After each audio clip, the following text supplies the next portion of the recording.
걸음걸이로 인상이 달라진다. 인상은 꾸준한 연습으로 바꿀 수 있다. 앞서 제시한 10개 항목에 대하여 스스로를 체크해보라. 자신 있는 항목이 몇 개인가? 혹시 10개의 항목 모두에 충분히 자신이 있다고 생각한다면 당신은 좀 문제가 있는 사람이다. 모든 항목에서 완전하다면 누구에게나 좋은 인상을 줄 수 있겠지만 현실적으로 그런 사람은 없다. 첫인상에 대한 지나친 자신감은 자신의 실상을 정확하게 파악하고 있지 못한 증거라 할 수 있다. 반면 자신 있는 항목이 적다고 해서 비관할 필요는 없다. 삶의 체격을 제외하면 노력과 훈련을 통해 긍정적 이미지로 바꿀 수 있기 때문이다. 물론 얼굴은 성형수술이라도 받지 않는 한 그 생김새를 바꿀 수 없겠지만 체격에 비하면 문제는 덜 심각하다. 확실히 처음 만나는 경우 얼굴이 첫인상에 미치는 영향은 지대하다. 그러나 접촉이 잦아짐에 따라 그 영향은 급속히 감소하고 말투나 목소리, 자세, 걸음걸이 등 다른 항목의 비중이 높아진다.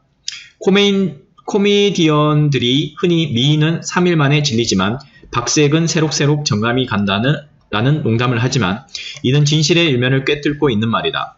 설마 미인이 3일 만에 실적나기야 하겠느냐마는 얼굴의 곱고 추함에는 이내 익숙해지고 성격이나 머리가 좋은지 행동거지가 바른지 등에 관심을 가지게 되는 것이 보통이다.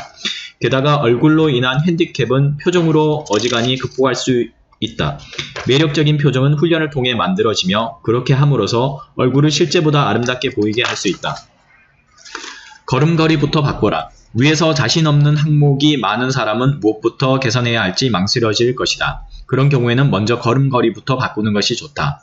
그 이유는 다음과 같다. 일이나 기타의 목적으로 누군가를 만날 경우 한쪽이 먼저 약속 장소에 도착해서 상대방을 기다리는 것이 보통이다.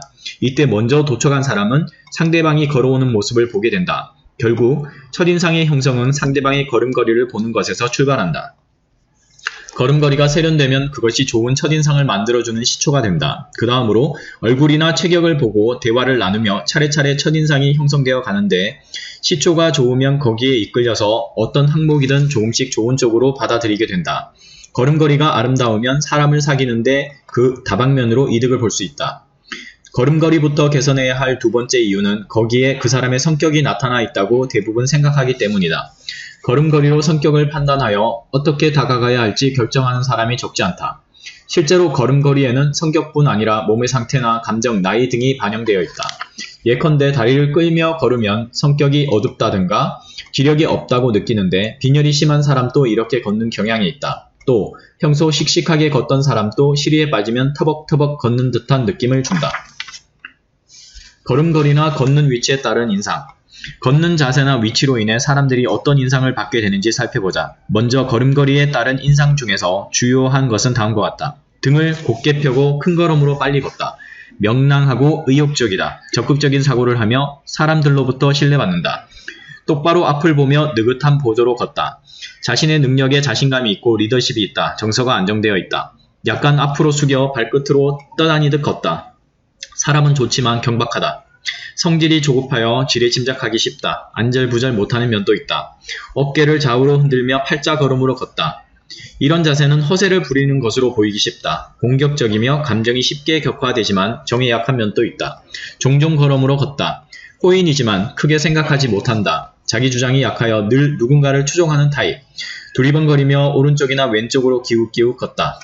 이렇다 할 신념이 없고 생각이 쉽게 변한다. 거짓말을 잘한다. 고개를 숙인 채 다리를 끌듯 걷다. 생각이 깊지만 신경질적이다. 내성적이고 사교성이 부족하며 비활동적이다. 무리를 지어 걸을 경우 그 위치가 어딘가에 따라서도 인상이 달라진다. 항상 선두에 서서 뒤돌아보지 않고 성큼 걷다. 활동적이지만 고집이 세고 자신감이 넘치는 반면 협조성은 떨어진다. 리더십은 있지만 덕망이 부족하다. 무리의 앞쪽에서 좌우 멤버와 이야기하며 걷다. 협조적이며 타인으로부터 신뢰받는다. 리더십이 있지만 강한 리더가 아닌 조정형 리더. 항상 뒤에서 걷다. 사람은 좋지만 소심하고 비활동적. 의사표시가 분명하지 않고 비판력이나 표현력이 약하다. 위치가 일정하지 않고 앞뒤, 좌우로 왔다 갔다 한다. 신념이 없고 기분이 쉽게 변한다. 정서가 불안하며 상황에 따라 말이 바뀐다. 걷는 자세나 위치가 타인에게 어떤 인상을 주는지 알고 나면 그것을 역이용하여 자신의 인상을 연출할 수 있다. 밝은 성격으로 비치고 싶다면 그러한 보법이 가능하도록 훈련하면 된다.